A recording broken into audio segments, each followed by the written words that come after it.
Hi, my name's Dave. Today I'm going to explain what the mean value theorem is, and then I'm going to go for an example, all in under 5 minutes. So first I'm going to go through some basic theory behind the MVT. So in order for the MVT to work, all we have to keep in mind first is the function has to be first continuous along a certain interval and also differentiable along that same interval.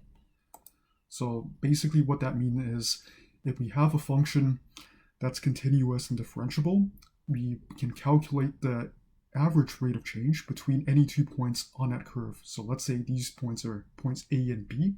So we calculate the average rate of change, which is represented by the secant line. Then there has to be at least at one point between A and B where the instantaneous rate of change, represented by this tangent line, is equal to the average rate of change between A and B. So going over this example, so we have a function f of x is equal to x squared plus 4x minus 7. So our goal is to figure out the average rate of change for this function between the intervals x equals 0 and x equals 3.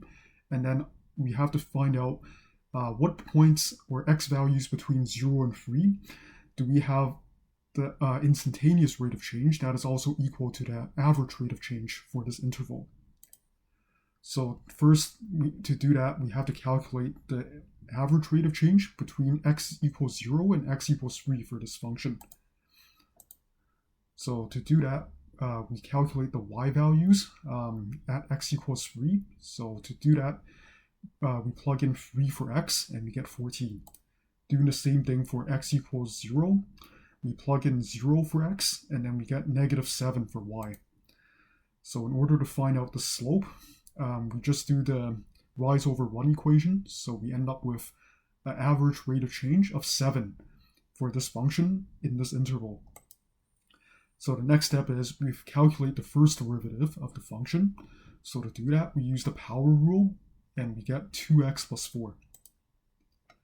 Then what we have to do is we know the average rate of change is equal to 7 for the function between this interval. So in order to find out at what point the instantaneous rate of change is also equal to 7 on this graph, we let 7 equal to the derivative that we found. So 2x plus 4 is equal to 7.